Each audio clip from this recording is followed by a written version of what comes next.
আসসালামু আলাইকুম। কেমন আছেন সবাই? আবারও আপনাদের সামনে আমি চলে আসলাম ডাক্তার শেখ সাদিয়া। কি সবার কি ঈদের ঘোরাঘুরি শেষ? আমার তো মাত্র শুরু হয়েছে।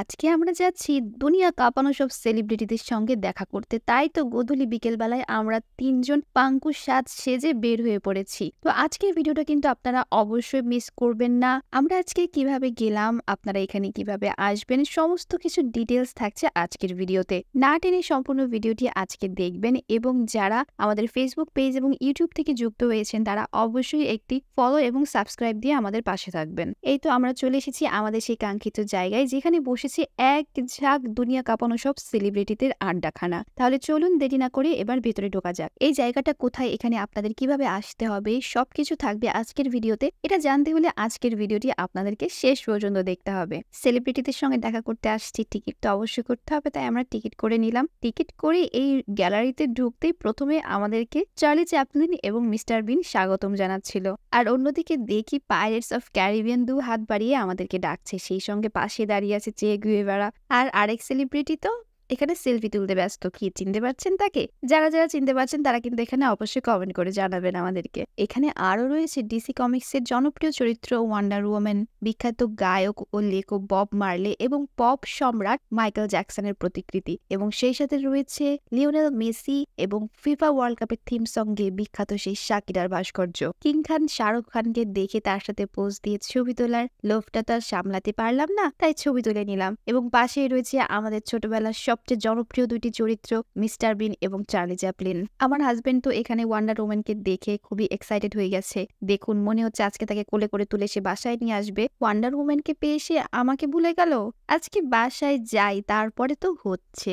এখানে যেসব কিংবদন্তি শিল্পীদের ভাস্কর্য দেখতে পাচ্ছেন তাদের অনেকেই আজকে পৃথিবীতে বেঁচে নেই, কিন্তু তাদের ভাস্কর্য রয়ে গেছে। মাইকেল জ্যাকসনের প্রতিকৃতি দেখে মনে হচ্ছে অবিকল যেন রক্তে মাংসে গড়া। প্রখ্যাত ভাস্কর মৃণাল হকের ৪০টি ভাস্কর্য নিয়ে লন্ডনের বিখ্যাত মাদাম তুসোর আদলে রাজশাহীতে ভাস্কর মৃণাল হকের পারিবারিক উদ্যোগে এই সেলিব্রিটি গ্যালারিটি গড়ে তোলা হয়েছে। আর এদিকে আরেকজন দেখুন, শাকিরার সাথে তার ড্রেস কিছুটা ম্যাচিং হওয়াতে সে আরো বেশি এক্সাইটেড হয়ে গেছে এবং শাকিরার কাঁধে হাত দিয়ে সে পোজ দিয়ে ছবি তুলেছে, দেখতে পাচ্ছেন আপনারা। গ্যালারির ইনচার্জ কামরুল হাসান জানিয়েছেন, শিল্পী মৃণাল হক রাজশাহীর মানুষ ছিলেন। তার ইচ্ছা ছিল রাজশাহীতে একটি গ্যালারি করবেন। বেঁচে থাকতে সেটা সম্ভব হয়নি, কিন্তু ২০২০ সালে তিনি মারা যাওয়ার পরে ঢাকার তার এই গ্যালারিটি পরিবারের লোকজনের সহায়তায় রাজশাহীতে নিয়ে আসা হয়। এটি বাংলাদেশের একমাত্র সেলিব্রিটি গ্যালারি। এই যে ইনি সেই বিখ্যাত ক্ষুদিরাম বসু, এবং পাশেই রয়েছে ছোটবেলার জনপ্রিয় ৩টি চরিত্র থ্রি স্টুডেন্টস। কি ডোনাল্ড ট্রাম্পের ভাস্কর্য দেখে তো আমি পুরোই অবাক, একদম মনে হচ্ছিল যেন রক্তমাংস করা সত্যি মানুষ এভাবে দাঁড়িয়ে আছে।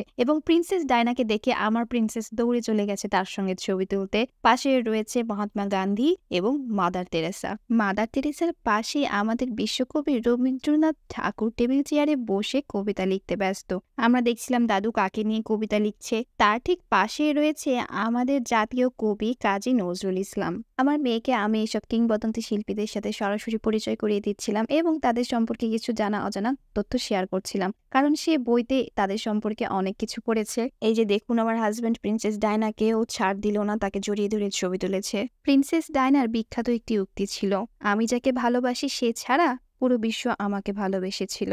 গ্যালারির এই রুমটিতে রয়েছে বিখ্যাত সব রাজনীতিবিদদের ভাস্কর্য। এখানে স্থান পেয়েছে জাতীয় ৪ নেতা সহ সদ্য প্রয়াত প্রখ্যাত সাংবাদিক ও সাহিত্যিক আব্দুল গাফফারের ভাস্কর্য। এছাড়াও এখানে আসলে আপনারা পেয়ে যাবেন মাননীয় প্রধানমন্ত্রী শেখ হাসিনার সাথে ছবি তোলার সুবর্ণ সুযোগ। পাশেই রয়েছে ভারতীয় প্রধানমন্ত্রী নরেন্দ্র মোদীর একটি ভাস্কর্য। মাননীয় প্রধানমন্ত্রীর সাথে সাক্ষাৎ শেষ করে আমরা এখন বের হয়ে যাচ্ছি এবং চলে যাচ্ছি দ্বিতল ভবনে।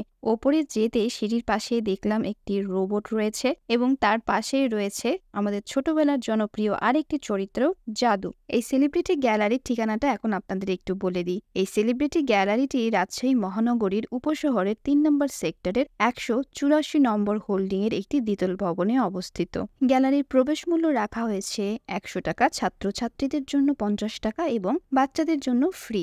দ্বিতল ভবনের সিঁড়ি পেয়ে উপরে উঠতেই সবার চোখ পড়বে বিশ্বের অন্যতম আলোচিত চরিত্র স্পাইডারম্যানের ওপর। যেন সিঁড়ির ওপরে মাকড়সার জালে ঝুলে রয়েছে শিশুদের প্রিয় এই মার্ভেল সিরিজের চরিত্রটি। তার পাশেই রয়েছে প্রখ্যাত চলচ্চিত্র পরিচালক জেমস ক্যামেরনের অনবদ্য সৃষ্টি অ্যাভাটার সিনেমার নাবি সম্প্রদায়ের জ্যাক ও নীতির চরিত্রের দেখা মিলবে এই গ্যালারিতে। দ্বিতীয় তলার 4টি গ্যালারির বাইরে খানিকটা উঠানের মতো জায়গা রাখা আছে এবং বাচ্চাদের জন্য একটি প্লে জোন রয়েছে। গ্যালারির কাজ এখনো ক্রমবর্ধমান, ভবিষ্যতে তারা গ্যালারিটি আরও বর্ধিত করবে। গ্যালারির ভাস্কর্যগুলো ফাইবার গ্লাস দ্বারা নির্মিত।